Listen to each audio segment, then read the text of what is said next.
If it's Friday, an alleged Iranian-driven plot to kill President-elect Donald Trump, the Justice Department announces criminal charges against 3 people, including 2 living in the United States. Plus, Mr. Trump makes his first cabinet pick, tapping campaign co-chair Susie Wiles as his White House chief of staff, as he clinches another battleground state driven by massive gains with Latino voters. And the fight for House control rages on, with 22 races still uncalled, leaving neither party with a clear majority as the balance of power hangs in the balance.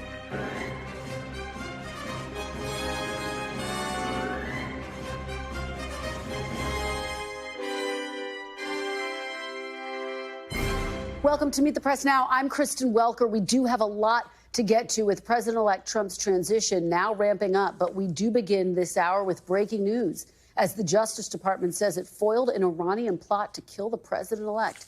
Federal prosecutors announcing criminal charges against 3 people, including an Iranian man, Farhad Sakari, along with 2 other associates living in New York in connection with the plot. According to the criminal complaint, Iran's Islamic Revolutionary Guard Corps told one of those defendants in September to focus on surveilling and assassinating Mr. Trump, while also suggesting it would give the defendant whatever financial assistance he needed for the plot. The Trump transition team responding to today's news with this statement, quote, President-elect Trump is aware of the attempted assassination plot by the Iranian terrorist regime. Nothing will deter President Trump from returning to the White House and restoring peace around the world.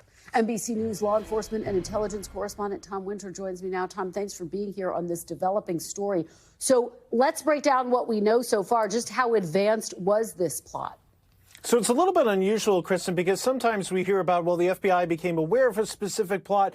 They may introduce a confidential source, an undercover agent, and then to be able to suss out how developed is this and how much does somebody want to carry out a specific act. Or it's a situation where somebody is in the process of putting together a plot or actually going out to do something and they're caught because they're in the process of carrying it out. This time it's different. What's different about this is that the person that you mentioned, Farhad Sakari, had been in the United States for a period of time. He came from Afghanistan when he was a young child and was arrested and convicted in 1994 on a robbery charge here in New York State. What happened then is he spent 18 years in prison. And according to federal investigators, while he was in jail here in New York State, he put together a network effectively of people that he could contact to go out and perhaps commit more crimes. That's part of a separate whole segment of this criminal complaint, if you will, and other potential plots against other individuals. But as it pertained to former President Trump, they were asking, the IRGC, an unnamed official, was asking Sakari to put together a plot on October 7th. So just in the last month or so. On top of that, they asked him to put it together in 7 days. And so the big question is, given the fact he had this network, if he had put together that plot, could they have pulled it off? It's certainly a little bit more advanced than normal. Yeah, terrifying thought there. So, Tom, how long have U.S. officials been aware of this plot?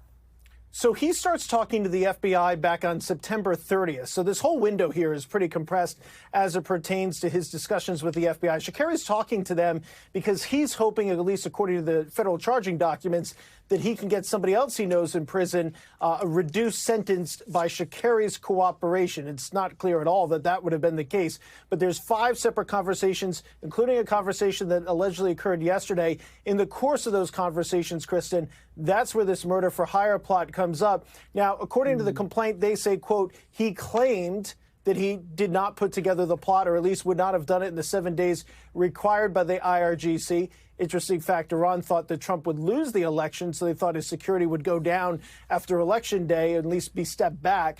But I think as far as the timing of this and when federal authorities knew, they've certainly known for the past several months. When they first knew about Sakari, is not detailed in the charging docs. And do we know any more about these 3 suspects who were arrested? Right. So they were arrested on a whole host of other potential murder for hire plots. But the big one involved an Iranian-American journalist. She's been the subject of 2 other federally charged murder for hire plots by Iran previously, going back to the early 2020s. So that person is Masia Ahmadinejad. She issued a statement today. She couldn't believe it when the FBI contacted her. The two individuals had been arrested in connection with this, and then, of course, the whole tie back to Shikari. But she's been targeted a number of times before. She's an outspoken critic of the Iranian regime, and so she's somebody who's very much been on their radar. All right, Tom Winter, thank you very much for that reporting. We really appreciate it. Turning now to the presidential transition, which is officially underway as the latest results from election night now put Donald Trump in position to sweep all 7 battleground states. NBC News is now projecting a win for Trump in Nevada, the first time he's ever carried the silver state. That means the president-elect has now won 6 of the 7 battleground states. Arizona is the only one left, and he leads there with roughly 3/4 of the vote in. Nevada is just the latest place showcasing the president-elect's inroads with Latino voters. In 2020, President Biden won Nevada Latino voters by a 26-point margin, according to exit polls. But in 2024, Trump completely erased that difference, winning Latino voters in the state at the same rate as Harris. It matches a broader trend nationally. President-elect Trump went from losing Latino voters by 33 points in 2020 to trailing Harris by just 6 points in 2024. It wasn't just Latino voters. Since 2020, Mr. Trump increased his share of voters across demographics, black voters, Asian voters, men and women, a shift he touted during his victory speech. His campaign has been so historic in so many ways. We've built the biggest, the broadest, the most unified coalition. We had everybody, and it was beautiful. It was a historic realignment, uniting citizens of all backgrounds around a common core of common sense. The president-elect echoing that sentiment when I spoke with him yesterday by phone, telling me he believes the breadth of his win gives him a mandate for an ambitious and sweeping agenda. After our interview, Mr. Trump made the announcement that he'd chosen the point person to help him implement that agenda, announcing that his campaign co-chair, Susie Wiles, will serve as his chief of staff. Wiles is a former Reagan White House staffer who helped guide 2 successful Republican gubernatorial campaigns in Florida before joining Mr. Trump's team. She will become the first woman to ever hold the position of White House chief of staff. NBC's Garrett Hake has more on this groundbreaking pick. Susie likes to stay sort of in the back, let me tell you. The ice baby, we call her the ice baby. Susie is Susie Wiles, Trump's enigmatic top aide, who's now set to be his White House chief of staff, the first woman ever in that role. Susie likes to stay in the background. She's not in the background. Wiles has never done a television interview about her role in the president-elect's campaign. In a statement, President-elect Trump called Wiles smart, innovative, and universally admired and respected. Back in the spring, I spoke to Trump campaign senior advisor Chris LaCivita about Wiles. Susie definitely is probably not only the most interesting, but the most powerful woman in Republican politics right now. Wiles, a 40-year veteran of Republican politics, cut her teeth working for Congressman Jack Kemp. Her first role with Donald Trump was as the co-chair of his 2016 Florida campaign, a state where she had become well known in political circles for engineering Rick Scott's razor-thin 2010 victory in the governor's race. She's a good listener. She's humble. She doesn't say, hey, I know all the answers. How important do you think those qualities are in working with Donald Trump? I think they're pretty important. Wiles next took over the struggling 2018 gubernatorial campaign of Ron DeSantis, for whom Florida firebrand Matt Gaetz was a senior advisor. What do people get wrong about her? Well, Susie Wiles is ruthlessly effective. She has the exterior of a kind grandmother, but she knows everything going on in all the campaigns she's involved in. But the infamously insular DeSantis forced Wiles out of his orbit in 2019. And by 2020, she was helping Mr. Trump win Florida a second time. I stand before you to officially launch my campaign for a second term as President of the United States. As the de facto campaign manager of Trump 2024, Wiles has created a largely leak and drama-free campaign operation. We had the best team, and of course, even my boss, Susie Wiles, the best. But one thing that Susie doesn't do, she doesn't manage the candidate. She's going to allow Trump to be Trump, and she's not there to control him or stifle him. She's there to make sure that the energy created by President Trump is reflected in an operationally competent campaign. In March, when NBC News asked about criticism that a longtime establishment figure who once worked in the Reagan White House and later ran John Huntsman's presidential campaign was leading Donald Trump's, quote, "Friends of mine from the old days scratch their heads, but I don't care," Wiles told NBC News. "I am quite sure that we are on a mission, and we're going to complete it." That mission now transitions from winning the White House to actually running it. And the great Garrett Hake joins me now, fresh off the campaign trail.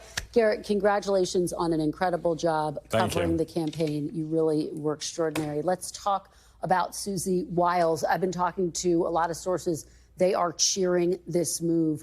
What does she bring to this next Trump administration? She brings discipline within the organization, and she brings focus for Trump without overly trying to control him, which I think has been a balancing act that so many other campaign chiefs and chief of staffs have tried to achieve and have failed. She has, I think, proven herself to Trump by being successful in a way that he's willing to listen to her, which has just never really been with other aides. And she inspires tremendous loyalty among the staff. I was talking to a Trump campaign staffer today who told me he didn't have any particular desire to go to the White House, but if Susie called, he would walk through fire for her. Wow. And that's the kind of leadership you want to see, I think, it says, in that job. Yeah, it says so much. And the fact that she's so widely liked within Trump world, it really notable. And the fact that he came out and made this appointment just days after winning this decisive victory. Now he turns to some of his other cabinet positions. What are you hearing about that? Well, I think the Susie pick also was about setting a tone. Yeah. And Trump understands that personnel was basically a failure, at least in the first part of his first administration. He had too many picks that didn't work out, too many people who were out for themselves. I think, broadly speaking, I think one of the things that is driving this transition is the desire to pick outsiders, pick business people, not necessarily pick sitting members of Congress. If you look back at the first term, people like Stephen Mnuchin, Ben Carson, he thought were much more effective than Jeff Sessions, who he's still never forgiven, Tom Price, Ryan Zinke, some of these people who got bogged down in scandal. I think that's influencing who he's looking at the top level. I'm about to put out some new reporting that Scott Bessent, the investor, big Trump donor, is appearing to be the front runner for Treasury Secretary, would fit that bill, somebody from outside Washington, but somebody who Trump sees as a peer, a fellow billionaire, smart business guy. That seems to be the way in which he's trying to fill out these cabinet picks, at least as we get started. Well, you take me to my next question. Speaking of fellow billionaires, let's talk about Elon Musk. There's this new reporting out by Axios that, as President Trump told me, he did speak on the phone with President Zelensky. Turns out, according to Axios, that he put Elon Musk on the phone call as well. What do you make of that? Well, I can't confirm it, but it would not surprise me in the least. It is very much in keeping with how Trump conducts himself, his foreign policy. He's willing to bounce ideas off people. You've called him on the phone. I've called him on the phone. He's perfectly willing to hand the phone around the room when he wants to talk to different people. And Musk, of course, was there at Mar-a-Lago and has been close to Trump off and on throughout this campaign process. Remember, Musk has been involved in Ukraine's defense to a certain extent because of his Starlink satellite communication system. So it would not surprise me, even though I can't confirm it. Garrett, just finally, big picture. When I spoke to President-elect Trump yesterday, he sounded incredibly emboldened in the wake of this decisive victory. Wanted to talk about the fact that he'd expanded his margins with Latino voters, with other various groups, that he'd even had some wins in some blue counties and blue areas. What is your sense when you talk to folks inside Trump world? I think they all feel the same way. They had a strategy from the jump. It was something that had never been tried before, this idea of turning out these low propensity, unlikely voters, young men. And they were, in many cases, ridiculed for it as like, this is never going to work. And it has. So I think there's a vindication in Trump world that they were right all along. And they're going to remember who to borrow a phrase from the president, the haters and doubters were along the way. I also think they're now kind of grappling with this reality that they have, in fact, won and that they are going to get a chance to try out this mandate that he thinks he has. All right. Garrett, hey, great to see you. Get some rest. Thank you. I'll try. But I'll see you on Sunday on Meet the Press. Not too much rest. Saturday for rest, yes. Sunday for Meet the Press. Yes, I will see you on Sunday. Thank you for joining me. All right. Thanks, Garrett. As we mentioned, a sharp swing among Latino voters toward Mr. Trump was critical to the now president-elect's win. And the number one issue driving that shift, the economy, according to exit polls. NBC's David Noriega spoke with a family in battleground Nevada about why Latino voters shifted so significantly toward Mr. Trump and why his victory is giving them hope for a better future. No, not right now. Mario and Mireya Alvarez found the American dream in Las Vegas. Would you like some coffee? They came to the U.S. from Mexico and Guatemala in the 80s. With his job in a supermarket and her job in a casino, they bought a house and raised 3 children.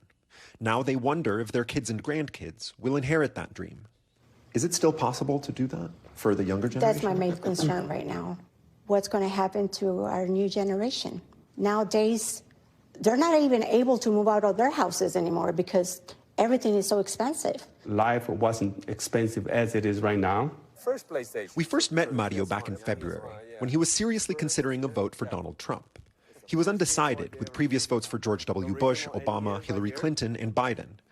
At the last minute, he broke for Kamala Harris. But today, he's not upset about the results. I'm kind of like more happy than upset. Why? Because Donald Trump is going to help the country with the economy. The whole household is happy. Mireya and their 29-year-old son, Mario Jr., did vote for Trump. Initially, I will say I did not agree with him. And then I started seeing that he was not afraid to speak his mind. And I noticed that he was not scared to say what he felt, regardless of what people would say. And I think I respect that about him. So you liked his kind of brashness, his personality? Yeah, I would say yes. They're not alone. Across the country, Donald Trump made huge inroads with Latino voters. According to NBC exit polls, 55% of Latino men nationwide voted for Trump, a 19-point jump from 2020. Among Latina women like Mireya, an 8-point gain. And while Vice President Harris won a slight majority of the Latino vote overall, Trump increased his support 14 points from the last election. The top issue among Latino voters, like it is for the Alvarez family, the economy, with immigration a distant fourth. Mario and Mireya both crossed the border illegally as teenagers, but became citizens under President Ronald Reagan's amnesty. They see themselves as different from migrants crossing the border today. In what way do you think they're different? The people that are coming here are the criminals, you know? The ones that did something bad in their country, they're running away from their law.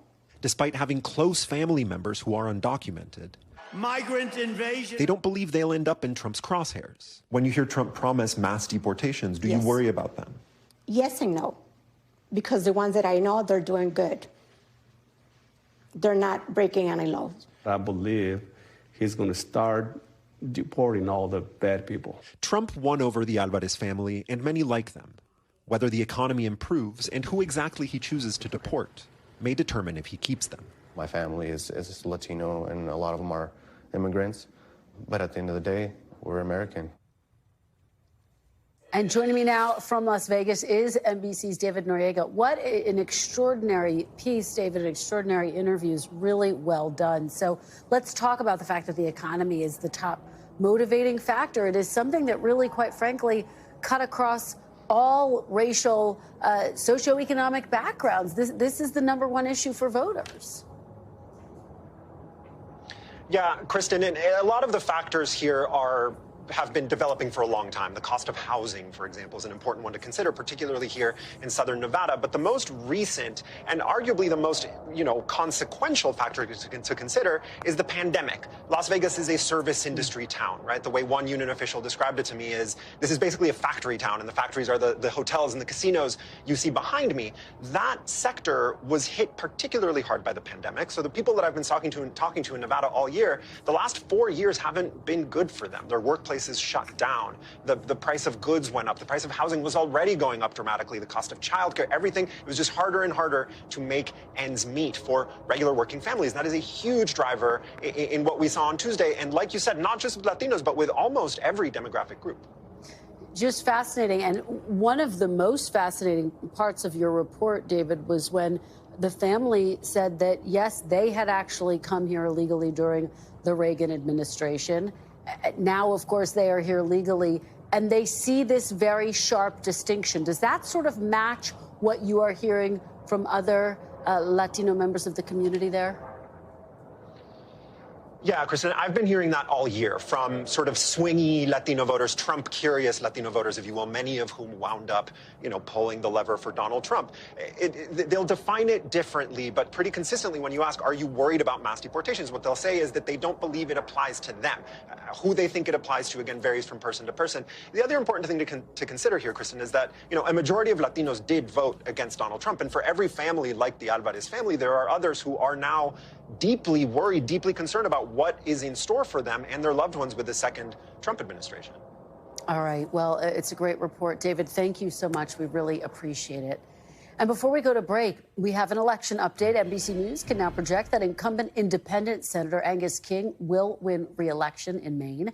King beat out his Republican and Democratic challengers, earning more than 50% of the vote, which means that Maine's ranked choice voting rules will not come into play. Republicans have, of course, already won control of the Senate. Coming up, after action report, what's next for Democrats with President-elect Trump now in position to sweep all 7 battlegrounds as the Republican Party looks to win full control of Washington. But first, my one-on-one interview with someone reportedly on President-elect Trump's short list to be the next Secretary of Defense, Republican Congressman Mike Waltz, who just won re-election to a 4th term in Florida. He'll join me next. Stay with us. You're watching Meet the Press Now.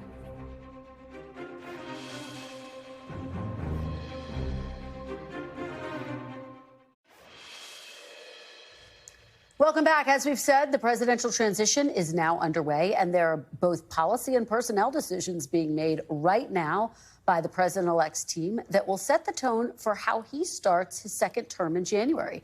Joining me now for a look at what the second Trump administration could hold is one of the president-elect's closest allies on the Hill, Florida Congressman Michael Waltz. Thank you, Congressman, for being here. Congratulations on your re-election. Yeah, thank you. And good to have a job for 2 more years. Always will take that endorsement from the people I represent. It's an honor. Well, we appreciate your taking some time with us on what I know has been a very busy week. Look, we have heard your name floated as a potential pick for a cabinet position in the new Trump administration, perhaps at the Pentagon. Let me ask you, if President-elect Trump asks you to join his cabinet, would you say yes? Well, look, I think any time the president of the United States calls you and asks you to serve, I'm a Green Beret that served for 27 years and now serving in Congress. You have to take that very seriously. But I can tell you, President Trump it is not hyperbole to say he is superstitious. He talked and has talked to me about nothing but 7 swing states and the next rally. And our narrative to stay on immigration, the economy, and how to restore peace around the world. And that has been it. Have you had any conversations with him since his decisive victory this week, Congressman, about potentially serving? Just a quick no, I haven't. Just a quick congratulations. And I can tell you I am hearing from ambassadors, foreign ministers, everyday soldiers and buck sergeants that are just thrilled with his election, frankly surprised a bit with how overwhelming it was and how quick it was and the mandate that he now has. And I think what we're calling a mandate for common sense, and let's restore it. That's what he told me. I had the opportunity to talk to him yesterday on the phone. He does believe he has a mandate for, exactly as you say, to restore common sense to the country.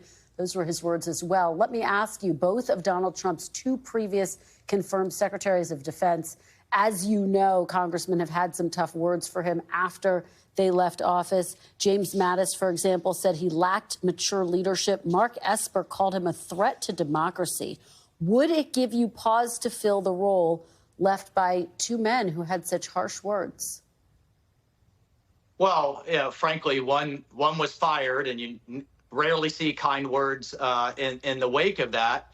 And I'll tell you, I would never vote as a member of Congress for a general to oversee the generals. I think you need civilian oversight of the military. It brings a very different skill set. And as a fellow elected, I think you absolutely have to respect, even if you disagree with the president of the United States, he's the only one that the voters put in that position. And so, if you start getting into a position where you think you're smarter than him or your ideas are better than him, that's not the right place to be. Look, this just does not comport with the man that I've come to know, the man I saw spend hours with Gold Star families that will literally pull over an entire convoy to talk to a police officer, talk to a soldier, and thinks deeply about the soldiers right now that are engaged in conflicts all over the world that frankly are a result of bad policy, whether that should have been deterred, whether that was in the Afghanistan withdrawal or in the Middle East or over in Europe. So I would be, I think anybody that he calls should be proud to step up and serve. All right. Well, let me ask you about some of what might actually happen in a second Trump administration this summer in Congress. You voted for an amendment to defund NATO. Do you want to actually see President-elect Trump take steps that would roll back the United States' participation in the alliance or even leave the alliance altogether? No, what I want to see are portions of NATO truly step up and do their fair share of defense spending. I'm not talking about countries like Poland or the Baltics or the United Kingdom that have met their minimums and exceeded it that they committed to over a decade ago. I'm talking about the big economies, Germany, Italy, Spain, France. Look, with World War, the largest war since World War II, literally on their doorstep, if they're not going to step up now, then when will they? Number one. And number two, we shouldn't be patting ourselves on the back when a few of them finally meet the minimum. We should be at 100% minimum and then celebrating those that are far exceeding that. And with the interest on our debt alone exceeding our entire defense budget, with the threats that we're facing, especially from the Chinese Communist Party, we have to take that very seriously. And we can be friends and allies and have tough conversations about very real burden sharing. Congressman, just to be very clear, put a fine point on this. You believe the United States will stay in NATO if Trump is once Trump re-enters the White House. You don't think that's negotiable. You don't think NATO membership is negotiable. Well, look, I think President Trump very much appreciates the role of NATO, how successful it was in the Cold War, but is very frustrated that with a war going on in their doorstep, there are still over half the countries that haven't met their minimum. And he's going to push them hard, as he should, to get to those minimums and then exceed and share this defense burden. And if you look at, for example, like Japan, Japan is doubling their defense budget, is taking very real steps to deal with the threat that the Chinese Communist Party faces, not only to the Pacific, but to the world. So those are steps that he has said he will take, and I think promises, made, promises kept. Let me ask you about some potential personnel decisions. The president-elect apparently weighing some. Would you support Mr. Trump firing General C.Q. Brown as chairman of the Joint Chiefs of Staff, as some have suggested he should? Well, look, I'm not going to get ahead of the president. The president absolutely has the right and the authority to hire his team. But I will tell you there has been just a real culture or lack of accountability in the Pentagon. When you have nearly half of our submarines can't get out of the repair yard, when you have the Marines that are going to go without an amphibious fleet, when you have a recruiting crisis, the likes of which we haven't seen since Vietnam, our most expensive platform ever, the Joint Strike Fighter, has woeful readiness rates. When you have soldiers that are literally, according to the General Accountability Office, living in barracks with feces and mold. We need to see some type of accountability, and I think that is, again, that kind of business mindset that he's going to bring. So I understand you're not going to get ahead of what the president-elect's going to decide there, but do you have confidence in Brown, or do you lack confidence in him? Look, that's up to the commander-in-chief. That's not for me to decide. I can only speak from my seat in Congress that I just got reelected to. Well, the president is also apparently considering recalling General Milley to active duty and potentially bringing him up on charges. Is that something you would support?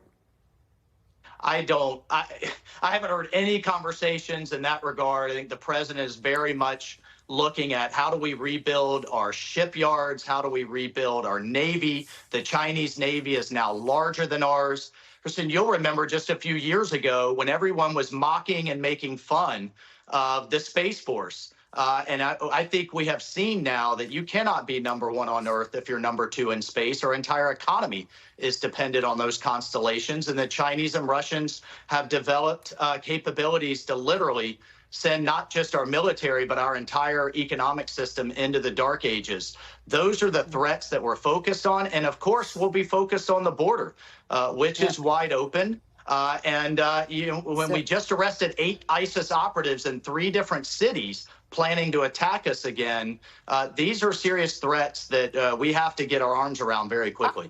You take me to my next point, the border. In my conversation with President-elect Trump, made it very clear that's his top priority. He said he has no choice but to start his mass deportation plan. I asked him how much he thought it would cost. He said there is no price tag, basically indicating that the price is secondary to carrying out this part of his agenda. But as you know, it's been estimated this could potentially cost billions of dollars. Has there been any discussion in Congress about approving that? Do you think that Congress needs to approve such a plan?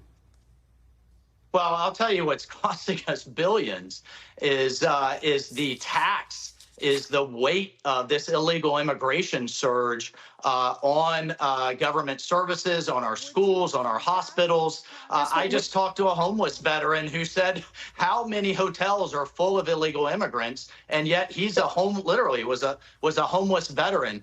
So those folks have to be deported. I think you'll absolutely see those with criminal records to the tune of hundreds of thousands be at the top of the list. I think we'll be looking at the savings both to our prison system and to our social services, not the cost. All right, Congressman Waltz, thank you very much for your time. If you have any personnel announcements, please come back and share them with us. We appreciate it. Coming up next, we'll get the Commander-in-Chief. All right, thank you. Thank you. Coming up next, we'll get the very latest from Capitol Hill on where the race for congressional control stands at this hour. Stay with us. You're watching Meet the Press Now.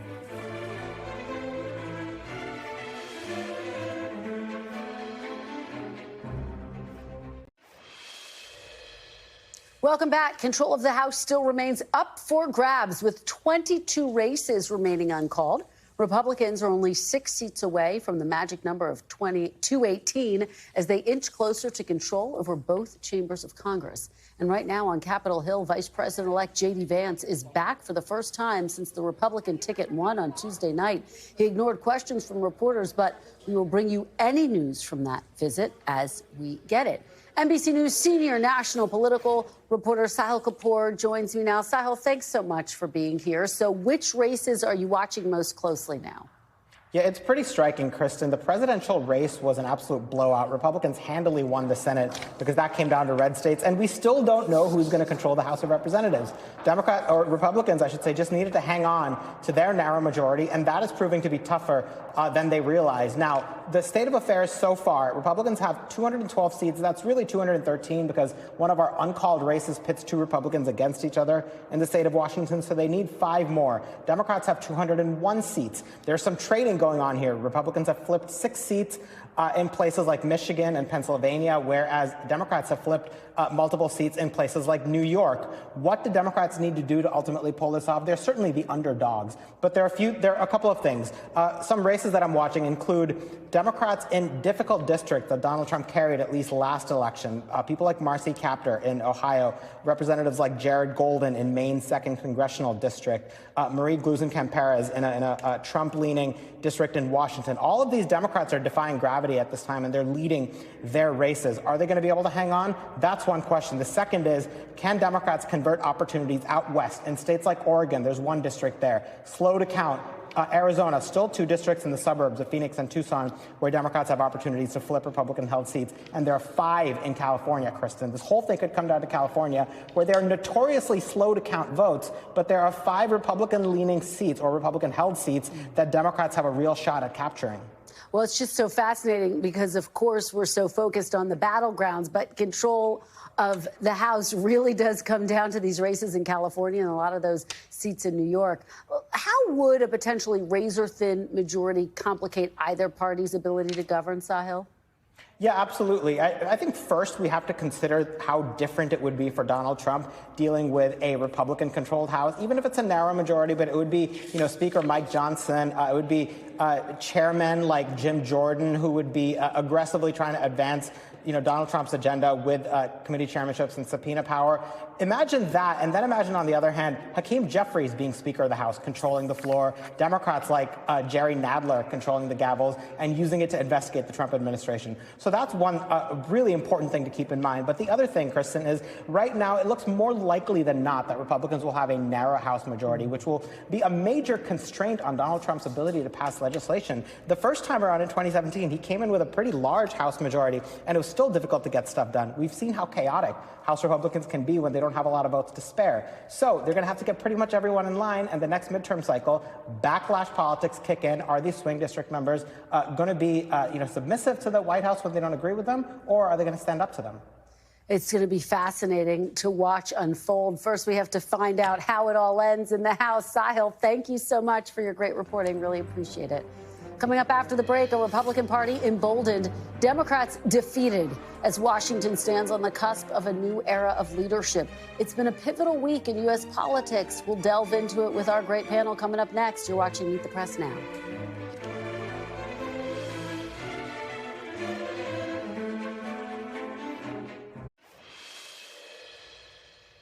Welcome back. Former vice presidential candidate Tim Walz spoke today for the first time since the Democratic ticket conceded the 2024 presidential race. Speaking in his home state of Minnesota, Governor Walz thanked Vice President Harris and the voters who supported their campaign while acknowledging the disappointment of losing.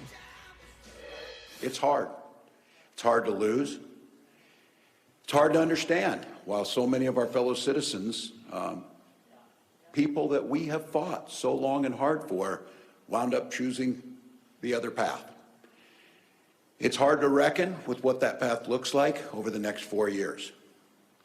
So if you're feeling deflated, discouraged today, I get it. And know that whenever you're ready to get back in that fight, I'll be standing right here ready to fight the fight with you. It comes as Democrats continue to grapple with the disappointing loss across the board, with the finger-pointing and blame game already underway. Joining me now, our panel, senior political correspondent for the Wall Street Journal, Molly Ball, Democratic strategist, Amisha Cross, and former spokesperson for Doug Burgum's presidential campaign, Lance Trover. Thanks to all of you for being here on this Friday. Molly, kick us off. What are you hearing from your sources about this finger-pointing that's happening behind the scenes in the Democratic Party? They are still in the early stages of grief, and so they're somewhere between denial and anger. Definitely not at acceptance yet. But I've covered enough elections by now to know that this is a bit of a routine, right? The losing party always goes through this cycle. But I think it's particularly heated this time because of exactly what you just heard Governor Walz say. The Democrats truly believed that Donald Trump would just be unacceptable to the majority of the American people, even when their own data was telling them that he was more popular than he had ever been, and that he was, in fact, had a good chance, if not likely, to win the election. They couldn't believe it because they just didn't think it was possible. And so I think they've got to process a lot of things. And as you said, there's a lot of finger pointing about, was it the Harris campaign? Was it the Biden campaign? Was it this or that? But they need to confront this very stark verdict that the public has rendered. Amisha, Molly gets it, kind of the crux of what I'm hearing from a lot of my sources, which is that there just was a failure to connect with working class voters. And so Trump wound up winning more of them, and that the messaging was off, that they were banking on people being afraid of Trump, being afraid of a second term. And yet that's not what we saw bear out on election night. No, I think all of that is true. The other part of the messaging that was off was, I would argue, the amplification of women's reproductive rights as a top policy issue. When going to the polls, women voters starkly showcased that it was not. They were still aligned around economic issues. But I will say that the headwinds were very strong against both Biden and Kamala Harris, as they have been against incumbencies across the globe when it comes to the post-pandemic era. Most have not been able to maintain the incumbent party. So this is not necessarily surprising, especially looking at the approval rating of President Biden. No one in American politics has ever been able to maintain their party's leadership with an approval rating that is teetering in the 30th percentile. Like, that just is not a thing. So she was going to have a hard time. And I would argue that even if there was a prolonged primary, which a lot of people have pushed for, maybe, you know, she got in and it was too short of a time, I would argue that even if it was more elongated, those headwinds would have still been there. Yeah, Lance, it's pretty fascinating because what we witnessed on Tuesday into Wednesday was really a realignment of the political landscape. The fact that now President-elect Trump won various groups that cut across racial backgrounds, but they did seem to have a similar, you know, working class background. Now, it cut across socioeconomic groups as well. Yeah. Different regions. He cut into blue states and blue counties. How do you think he did it? I think you go back to 8 years ago, when the time he came down the elevator. I always look at Donald Trump as really he's been on the same message from the first time he ran. And it was, the system is rigged against you. The people in Washington think you're deplorable. They think you're garbage. I thought when the garbage comments came down, I thought this is like the perfect encapsulation of everything Donald Trump has been talking about for 8 years, because his whole thesis is that Washington is rigged against you. That's why you're losing jobs. Immigrants are coming in here, taking your jobs from you. That's why the economy is tanking. It's because the people in Washington don't care about you. And I think it's a case he's been making over 8 years. And with inflation and the border being out of control and an unhappy electorate, 70% of this country believing we're heading in the wrong direction, it all came to fruition on Tuesday. Well, and if I can just cut in there for a second, what I don't think I've heard the Democrats reckon with is that they played a role in that unpopularity. They played a role in that wrong track number. It was the policies of this administration, at least in part, that produced the inflation and the border chaos that people were so mad about. It wasn't some The policies of this administration have also produced hundreds of thousands of jobs, have also reduced the cost of prescription drugs, have also worked towards housing affordability, have also pushed towards affordable child care, which the Republicans tanked. Also had an immigration package that the Republicans actually drew up themselves that was tanked at a phone call by President Trump. I think that there are a lot of wins, particularly infrastructure. Every week was infrastructure week under Trump, and we never saw it, that are negated by the fact that those policy connections and wins, particularly for the working class, were not understood or felt by the working class. Right. There was a ceding of those victories to Trump in a very odd way, because the messaging wasn't working, because it wasn't tracking on the ground for people in reality. There was a lot there that this administration has done that did not come out in the polling or in how people actually voted. Well, and this goes back to kind of people's overall frustration right now. What you referenced, that, you know, our exit poll, Molly, showed more than 70% of Americans felt like the country was on the wrong track, despite all of the policy that you are laying out, Amisha. I mean, was it just a failure? And of course, the vice president never really came up with that answer to how she would govern differently than President Biden. Yeah, I mean, this was an electorate that wanted change. And, you know, I've heard it said that Kamala Harris struggled to distance herself from Joe Biden. She really refused to distance herself from Joe Biden. She was given opportunity after opportunity to do that. He even explicitly said, I believe on this program, that it was okay with him if she did that, and she didn't want to, perhaps because, as you say, she believed in the accomplishments of the administration, and she believed that they should get more credit for that. But it was just not credit that the electorate was willing to give them. And so in an environment where people wanted change, that was what they voted for. So, Lance, here we are, and President-elect Trump is about to head back to the White House. Republicans have control of the Senate. Seems very possible they could have control of the House, and now they have to govern. I spoke to the president-elect yesterday on the phone, made it very clear the border was his top priority. But what do you think realistically they can get done, particularly if they have a narrow majority in the House? I thought he made a really great first step in bringing Susie Wiles in as the chief of staff. I think that sent a really positive message, especially to folks up on the Hill, that, you know, he's looking to have a much different type of administration going forward. I think that's certainly somebody like me who's like, I love it. I think people on the Hill love that. So I took that as a very first positive sign. I think you're right. I think the immigration is going to be number one. If you see the stories coming out yesterday, I mean, he's going to immediately put back all the executive orders that were undone by the Biden administration. And then they're going to move forward. And I know about we're talking about the mass deportation. I'm guessing that is something that's going to be slower over time. They're talking about moving forward with the criminals who are here, and I think that's certainly something that the public wants to see. We also have the tax package. The Tax Cuts and Jobs Act is expiring in a few months, and I think that's going to be the biggest piece of legislation we're going to be talking about going into the spring. Amisha, how are Democrats preparing for the possibility that they might be out of power in all three branches of government? Will there be any area where they can work with the president-elect, do you think? Well, I don't think they're going to have a choice. The predictions show, and some of the numbers coming out of these House races are not necessarily positive for Democrats. Having lost up and down the board is an unfortunate place for them to be. What we have seen is that state government, particularly I'm thinking of California with Governor Newsom, as well as Illinois with Governor Pritzker, they are working towards safeguarding particularly undocumented populations, but also civil rights and protections for individuals who Donald Trump has been very explicit about going after, whether it was through Project 2025 or through his own language out of his mouth and what we've seen in his previous administration. Molly, we only have a few seconds left. What are you going to be watching for when Trump goes back to office? I mean, the only thing I'd add to that sort of picture of the day one agenda is I think he's going to immediately eliminate the traditional independence of the Justice Department and make it an instrument of his will, pardon the J6ers. He's already gotten rid of all the cases against him. And tariffs. That is another thing that he can do unilaterally without Congress. If he actually follows through on it, I know a lot of our readers on Wall Street think it's just a negotiating posture, but he has been pretty clear that it's something he wants to do.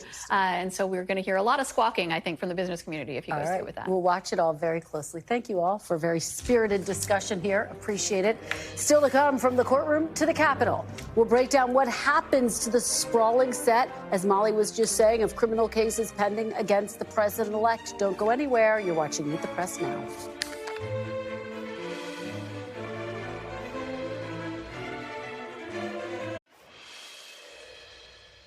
Welcome back. We got our first indication today of what happens next in the special counsel's election interference case against President-elect Trump.